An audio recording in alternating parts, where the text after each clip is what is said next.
Daniela em Modos Alternativas e hoje eu vim aqui para falar sobre o filme brasileiro A Vida Invisível. O filme estreou recentemente nos cinemas brasileiros. Apesar de ele ter feito várias sessões de pré-estreia nas últimas semanas, ele estreou oficialmente no dia 21 de novembro. E A Vida Invisível foi escolhido para ser o representante brasileiro na disputa do Oscar de melhor filme internacional. Então os olhares estão realmente voltados para ele neste momento e deveriam mesmo estar. Esse vídeo não tem spoilers nem do filme, nem do livro em que ele foi baseado, então pode assistir tranquilo se você ainda não conferiu o filme. Em A Vida Invisível a gente acompanha o Rio de Janeiro dos anos 50 e a vida de duas irmãs que são muito diferentes, que são a Guida e a Eurídice. A Guida é intensa, ela é alegre, ela é super carismática, extrovertida, sonhadora e apaixonada. Ela é bem uma jovem mulher que quer aproveitar a vida e quer viver nas festas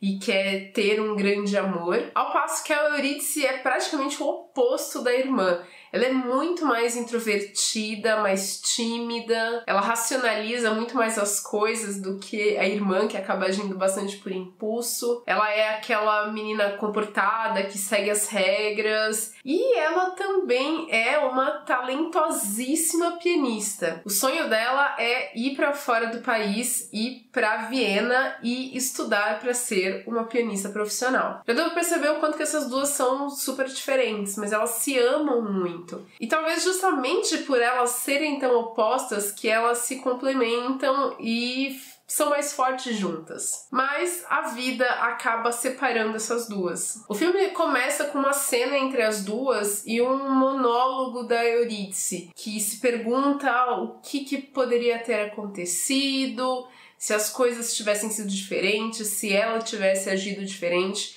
Eu gostei muito da forma como o filme começou, porque assim como a Eurídice já coloca esses questionamentos na nossa cabeça, nós ficamos constantemente no filme questionando.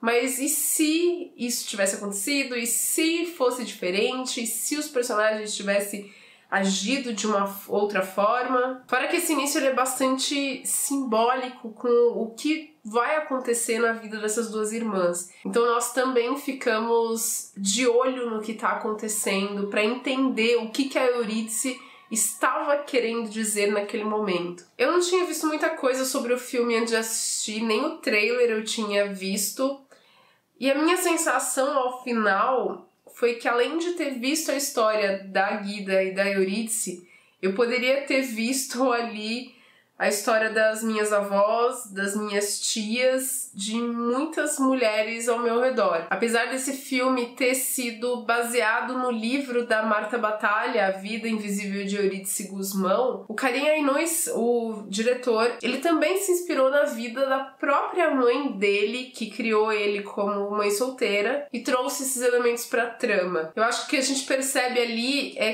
que a história de muitas mulheres brasileiras foram meio parecidas durante esse período. Eu acho que o filme retrata com bastante sensibilidade toda a jornada da Guida e da Eurídice e as dores de mulheres reais. Sexo, gravidez, parto, o não querer ter um filho e toda a sujeira, dor, violência, desconforto, medo, falta de romance, que muitas vezes podem estar acompanhadas de todos esses primeiros elementos aí, mas não são mostradas dessa forma, principalmente nas mídias audiovisuais. A gente tem uma romantização e idealização de todos esses termos, o sexo, a gravidez, o parto. Então, se por um lado a gente tem a sensibilidade na retratação dos personagens, das protagonistas, das situações em que elas estão vivendo, uma sensibilidade de câmera mesmo, às vezes evitando mostrar alguma coisa,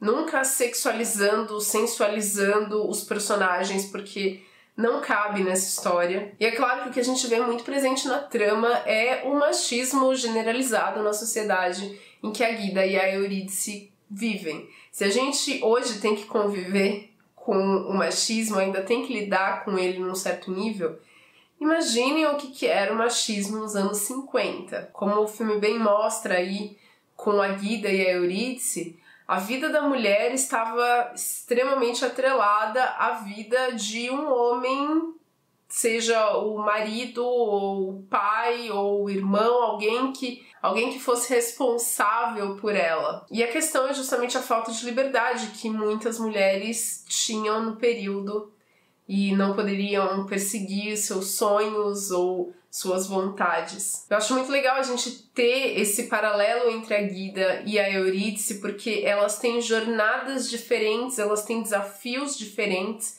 e cada uma tem uma voz diferente também, uma forma de se expressar. Só que elas são igualmente oprimidas por essa sociedade. E existem várias pequenas marcas de violência que vão ficando nessas mulheres.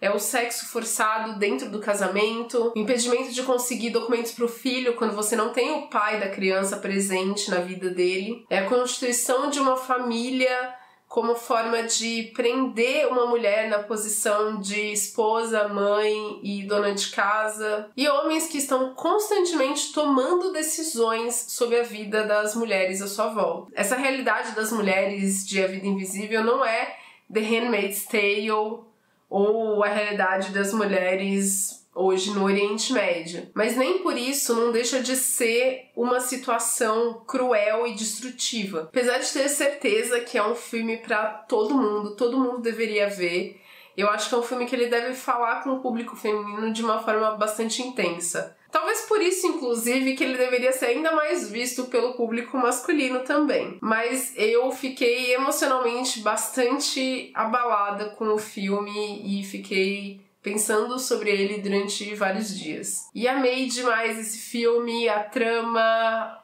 os atores, a narrativa, o diretor. E eu só recomendo que vocês assistam ele, vale muito a pena.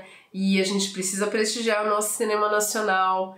Esse é um filme importante e eu vou justamente falar agora quais são as chances desse filme no Oscar 2020. E comentar rapidamente por que Bacurau não foi escolhido em detrimento de A Vida Invisível. Esse ano, A Vida Invisível competiu com Bacurau e foi uma disputa bem acirrada para ver qual seria o representante no Oscar 2020. E A Vida Invisível acabou levando a melhor. Tendo visto agora os dois e acreditando que ambos seriam excelentes representantes, porque são excelentes filmes, eu acho que eles acabaram fazendo certo ao escolher A Vida Invisível. E eu vou falar aqui quais são os motivos que me levam a acreditar que ele vai ter mais chances de chegar na disputa de melhor filme internacional. Primeiro, eu acho que a temática ela acaba falando bastante com a academia, principalmente nesse momento em que você tem movimentos do Me Too,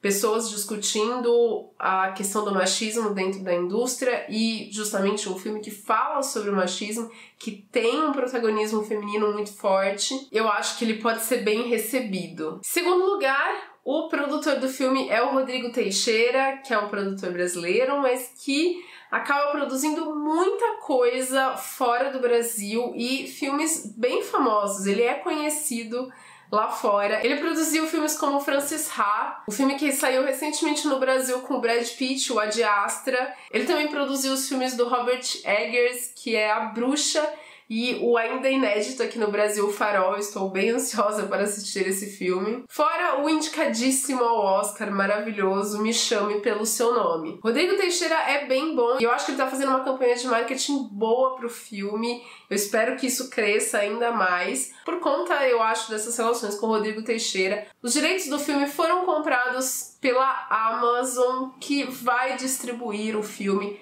nacionalmente e internacionalmente. Ele vai chegar no catálogo da Prime Video no dia 20 de dezembro. Mas não espera o filme chegar lá no catálogo, não. Vai conferir no cinema, vai dar essa força pro cinema nacional. O filme é muito bom, ele merece ser visto lá no cinema, porque ele é muito bom, mas ainda mais por ser um filme brasileiro. É bom lembrar que alguns filmes que foram distribuídos pela Amazon internacionalmente foram O Apartamento, um filme iraniano que ganhou o Oscar de melhor filme estrangeiro em 2017, e também Guerra Fria, que esse ano chegou no Oscar muito bem com 5 indicações, além de melhor filme estrangeiro. Ele também foi indicado a melhor fotografia e melhor direção. Ou seja, a Amazon ela dá uma grande visibilidade para os filmes e dá uma ajudada aí nas competições. O filme também tem no elenco, fazendo uma participação especial, a Fernanda Montenegro, que tem uma relação mais estreita com a academia também. Ela já foi indicada ao Oscar de melhor atriz por Central do Brasil. Perdeu o roubado lá pela Gwyneth Paltrow, né? Fazer o quê? No nosso coração ela ganhou aquele Oscar. E além de tudo isso, o filme ainda está fazendo uma campanha bem bonita aí em festivais internacionais. Ele já ganhou o prêmio lá em Cannes, A Certain Regard, Um Certo Olhar. Também ganhou o prêmio no Festival de Munique. E agora ele está entre os 5 indicados de melhor filme internacional no Spirit Awards, que é um prêmio de cinema independente bem importante nos Estados Unidos. Quando a gente analisa aí algumas possibilidades de indicação ao Oscar, a gente também olha